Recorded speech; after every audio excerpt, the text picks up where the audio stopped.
तो इमोशनल नहीं हो रहे आप थोड़ा? ठीक है भाभी जी, बस अड्डे तक तो मैं ले जा रहा हूँ आराम से। चलो ठीक था भाई, ठीक है, बाय बाय बाय बाय। चल ठीक है, आराम से जा, पढ़ाई करना। तो भाई ये अब नहीं जा रही है, क्या हो गया?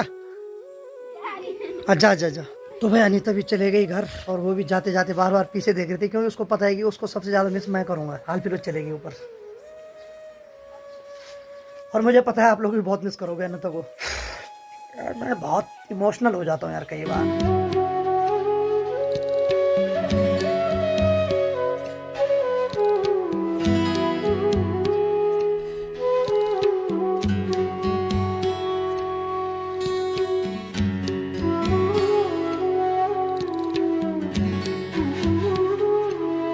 तो चलिए जी, आज के ब्लॉग की शुरुआत सुबह की 7:15 बजे से हो रही है। तो हेलो दोस्तों, क्या हाल चाल है? मैं बिल्कुल मस्त हूँ और उम्मीद है आप लोग भी जहाँ होंगे स्वस्थ होंगे, मस्त होंगे, परिवार के साथ व्यस्त होंगे। मेरा नाम है रविंद्र बोगड़ा और स्वागत करता हूँ आपका बाबा काशी की नगरी उत्तरकाशी से। मेरे गांव का नाम है धौंतरी, जो कि देवभूमि उत्तराखंड राज्य के उत्तरकाशी जिले में पड़ता है। कल हम बहुत भयंकर नहाए स्विमिंग पूल में, उस वजह से पूरा शरीर एकदम जाम हो रखा है।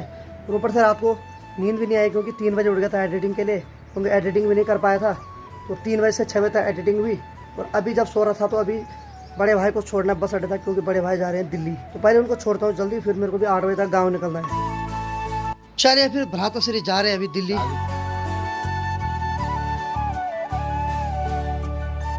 तो इमोशनल नहीं हो रहे आप थोड़ा? अरे अरे अरे अरे अरे, हाँ चलो आज निकल जाओ, आज आराम से जाने वाला है। ठीक है भाभी जी, बस अड्डे तक तो मैं ले जा रहा हूँ आराम से। ठीक है भाई, टाटा बाय बाय।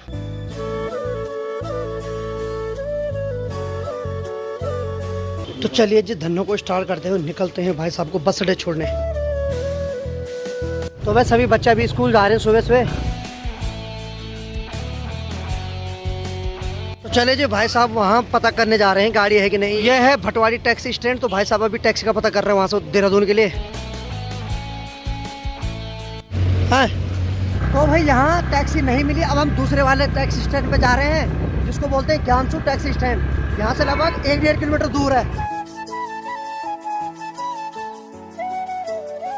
और ये सामने है उत्तरकाशी की सुरंग, इससे होके जाएंगे हम।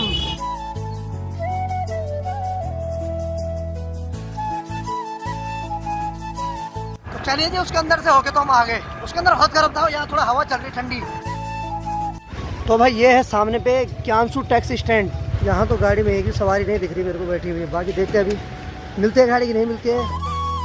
चलिए भाई, ये टैक्सी मिली, इस पे तो अभी 1-2 सीट बुक हो रही है। बाकी अब देखते हैं 7-8 सीट और भरेगी, तब जाके देहरादून जाएंगे यहाँ से। तब तक भाई साहब बोल रहे थोड़ा नाश्ता कर लेते होटल में, तो इसको तो टाइम लगेगा, 1-2 घंटे तो लगेंगे अभी भरने में। तो चलिए जी, फाइनली नाश्ता हो गया है, चाय और 15 मिनट। अब निकलते हैं टैक्सी स्टैंड पे, और वहाँ भाई साहब को गाड़ी में बिठा दें, अगर वो चल रही होगी, नहीं तो फिर वहाँ पे भी इंतजार करना पड़ेगा कुछ समय के लिए।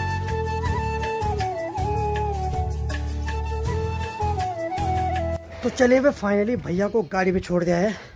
एक्चुअली हुआ क्या था कि जिस गाड़ी पे सीट रखी हुई थी उसके बाद उससे सवारी नहीं हुई।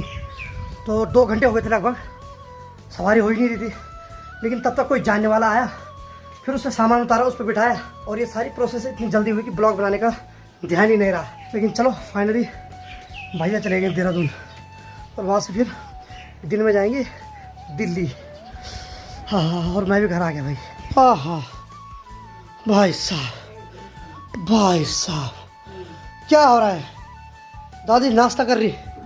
ठीक है ठीक है ठीक है ठीक है। बाकी तो लगी फ़ोन पर, चल बढ़िया बढ़िया। तो चलिए जी, यहाँ मेरी वीडियो देखी जा रही है, बाकी भाभी जी भी देख रहे हैं कि परसों हमने क्या क्या किया। भाभी आज मत शर्माओ, लोग बोल रहे क्यों शर्माते वाला आपकी भाभी इतनी है। तो देखो भाई, कल की वीडियो बनाने से फ़र्क तो पड़ रहा है, देखो यार बिल्कुल नहीं शर्मा रहे। बाकी पुष्पा अपने मोबाइल से दिखा रही है ब्लॉग। तो मेरा ब्लॉग सबसे पहले मेरी फैमिली वाली देखते हैं, और खासकर तब जब ये वीडियो में हूँ। तो चलिए बाकी भाई, अपनी चाय तो बिल्कुल मस्त वाली चाय पीते हैं, फिर निकलना है मैंने घर के लिए। तो चलिए जी, फाइनली मैं तैयार हो गया हूँ और मेरे जाने की बारी आ गई है। बाकी दादी ठीक है, फिर अपना ध्यान रखना। आगे चली गई। तो तू भी अपना ध्यान रखना, ठीक है? बार बार कम क्या कर, बंदरों के साथ कम लड़ा कर, बंदरों के पीछे रहती आजकल पड़ी हुई। अच्छा जी। और थोड़ा इधर भी मिलते हैं जरा, थोड़ा भाभी जी से पूछते हैं। हाँ भाई, हेलो, नाश्ता पानी हो रहा है? ठीक है भाभी जी है, ठीक है, ध्यान रखना। अरे थोड़ा बोलो तो करो कुछ। अरे वाह, अब तो पक्का आराम जाऊंगा। चल ठीक पुष्पा है, ठीक है। पर कहे का नंबर पर तुम्हारा नंबर में आया छोनी। ठीक है ठीक है ठीक है फिर, ठीक है ठीक है। तो चलिए जी फाइनली सुबह भैया गए और 2-3 घंटे बाद मैं भी निकल रहा हूँ यहाँ से। अब तो भाई थोड़ा 2-4 घंटे तक उदास लेगी तुम्हें, पर कोई बात नहीं, मैनेज कर देना। अब देखते अब तो अब 10-15 दिन बाद ही होगा, जब भी होगा। चलो ठीक है भाई, ठीक है फिर। घिच्ची पिएगी वाला पिए भगवान पी भाई। बस तो भाई दादी जब भी आना है, जब भी आना है घिच्ची पीना बहुत जरूरी है, नहीं तो पाप लग जाता है। देखो भाभी जी रोटी छोड़ के आ गए। राम भाभी वो रोटी टुकड़े दिखा, हाथ में ला गए। तो भाभी जी ने नाश्ता छोड़ दिया। चलो ठीक है भाभी जी, ठीक है बढ़िया, ठीक सब। तो चलिए मैं फाइनली निकल पड़ा यहाँ से 40 किलोमीटर दूर के लिए। हाँ ठीक है फोन करो। चलिए प्रभु चलिए। और भाई यहाँ इतना गर्म है कि हेलमेट पहनने का मन ही नहीं कर रहा है, क्योंकि हेलमेट पहन रहा हूँ तो 2 मिनट में पसीना हो रहा है, लेकिन सेफ्टी जरूरी है। बाकी धन्नो तो बहुत गर्म हो गई अभी भाई साहब। और भाई साहब अरे डरो मत यार भाई साहब, सीट बहुत गर्म हो रही है भाई, और टंकी भी गर्म हो रही है बहुत ज़्यादा।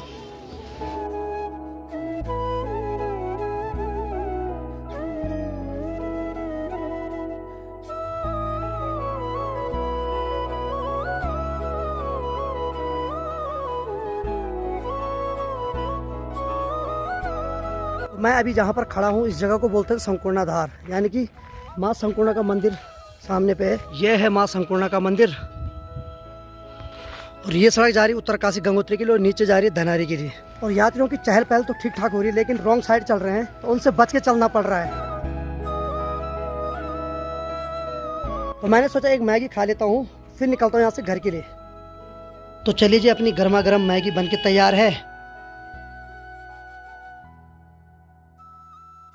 तो चलिए जी, मैगी मैंने खा ली और काफ़ी स्वादिष्ट हो रही थी। अब निकलते हैं यहाँ से घर के लिए, क्योंकि यात्री बहुत ज़्यादा आ रहे हैं धीरे धीरे और बहुत रॉन्ग चल रहे हैं।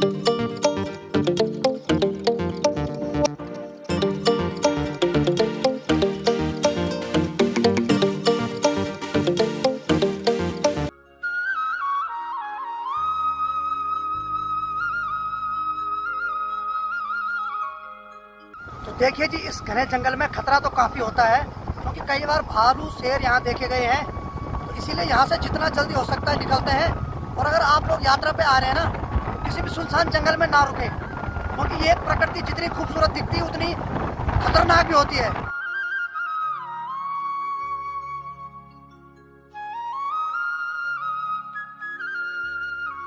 तो चलिए जी, फाइनली जैसे तैसे करके मैं अपने घर पहुँच गया हूँ, क्योंकि यात्री सीजन इतना खतरनाक चल रहा है आजकल, किसी को भी ठोक रहे हैं भाई रास्ते में।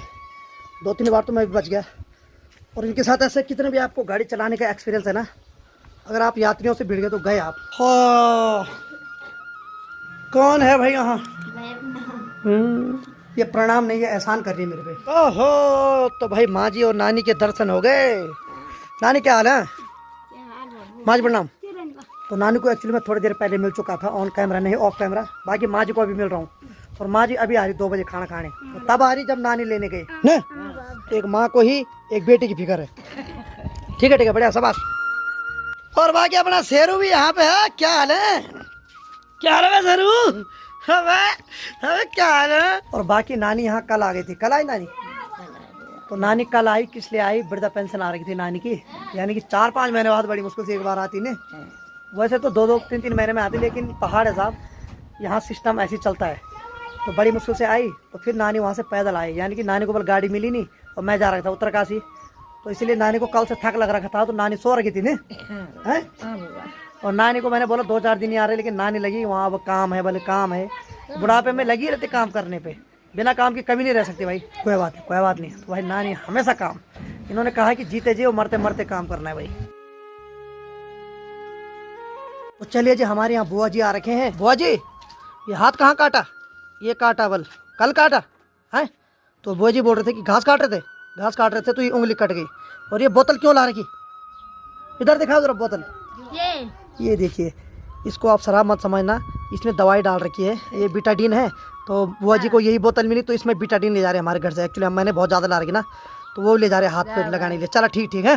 तो देखिए जी, पहाड़ की महिलाओं के साथ बहुत सारी दिक्कतें होती है, यानी कि घास काटने के साथ साथ वो कई बार अपने हाथ को भी काट देते हैं। और हाल ही में मेरी माँ ने भी अपनी उंगली काटी थी, तो उसको रिकवर होने में लगभग 1 से 1.5 महीना लगा, क्योंकि माँ ने परहेज किया नहीं। उसमें पट्टी करते थे, फिर दिन में खेतों में जाते थे, उसमें ऐसी मिट्टी लगती थी, ऐसी गोबर लग जाता था, उस वजह से वो ज़्यादा बिगड़ने लग गया था, लेकिन अब थोड़ा बहुत ठीक है। लेकिन अभी माँ ने वो बांध रखा है। ये देखिए वहाँ अभी भी उस चोट पे दवाई लगा रही है। भाई दिन की 3 बजने वाली है और मैं अभी तक सो रखा था। तो अभी मैं उठा तो दिखाई दे रहा है कि नानी जा रहे हैं अपने घर। तो मैंने नानी को मना किया कि मत जा, लेकिन नानी मान नहीं रही। तो नानी ये रहो आज है। अरे आज गिराओ भल जाए। अरे रुक जाओ, आज रुक जाओ, रुक जा। तो चलिए भाई, अनीता जाते जाते चाय पिला रही है आज। बहुत बहुत धन्यवाद साहब। और बाकी नानी के साथ आज अनीता भी जा रही है अपने घर। यानी कि यहाँ मैं और माँ जी और छोटा भाई हैं। बाकी पिताजी तो आपको पता ही चले गए हैं। तो हम तीनों रहेंगे अब। तो भाई कभी कभी ज़िंदगी में ऐसे ऐसे दिन आते हैं कि विदाई करना पड़ता है। यानी कि आज सुबह में जब उत्तरकाशी में था तो बड़े भाई को दिल्ली के लिए भेजा, यानी कि बस अड्डे तक ले गया। और जैसे घर आया वैसे नानी लोग भी जा रहे हैं। और एक और पॉइंट है कि अनीता भी जा रही है आज। नानी आती हो अनीता को लेके जाती है। एक्चुअली इस पे हर किसी की माया है, इसके बिना कोई नहीं रह सकता है। वैसे हमें इतना पता है कि एक दिन इसने जाना ही है अपने ससुराल, लेकिन ये जो माया होती है ना, बड़ी ऐसी माया होती है कि ना रहा जाता ना जिया जाता। लेकिन क्या करें। बाकी अनीता तो बस खुश हो रही है आज। खुश है, या तो चले आपको कुछ दिनों तक अब मस्ती करते हुए नहीं दिखाई देंगे। और बाप पे कौन बनेगा अब? बाप पे कौन बनेगा, इस बात की टेंशन हो रही है। गुड मॉर्निंग बाप पे किसको बोलेंगे? तो चलो देखते हैं क्या होता है। सबसे पहले पिताजी गए, सुबह भाई गए, आज अनीता भी जा रही है। तो चलिए जी, फाइनली सब लोग जा रहे हैं अब और हम 3 ही लोग रहेंगे अब। चलो ठीक, तब ध्यान रखिए, ठीक है? ठीक है ठीक है ठीक है, जाओ। ठीक तब है, आराम से रहे। ठीक तब, ठीक है, जल्दी जाओ तुम। ठीक है, चलो ठीक तब है। ठीक है, बाय बाय बाय बाय। चल ठीक है, आराम से जा, पढ़ाई करना, ठीक है? तो भाई ये अब नहीं जा रही है। क्या हो गया? जा जा जा जा, अब रो मत। अच्छा अच्छा, चल ठीक है फिर, है? चल ठीक है, बाय बाय बाय।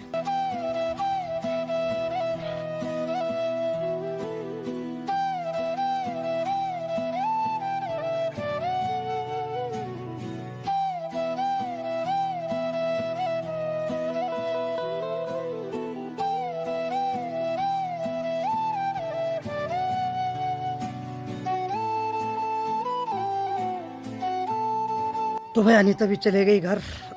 उसके मन में नहीं थी जाने की, बार बार पीछे मुड़ के देख रही थी। एक्चुअली वो भी हमारे साथ इतने सालों से रहते तो उसका भी लगाव लग गया है। और वो भी जाते जाते बार बार पीछे देख रही थी, क्योंकि उसको पता है कि उसको सबसे ज़्यादा मिस मैं करूँगा। हर वीडियो में उसके साथ मस्ती करता रहता हूँ, डांट देता रहता हूँ, हंसी मजाक करते रहते हैं। लेकिन जो भी वो मांगती है मैंने कभी मना नहीं किया। हालांकि मैं ऑन कैमरा नहीं दिखाता हूँ, लेकिन उसको मैंने कसम खा रखी कि ऐसा रखूँगा जैसे अपनी बहन रखते हैं ना। और हमारी अपनी बहन है वो, और उसकी मैंने वादा कर रखा है उसकी शादी भी धूमधाम से कराएंगे।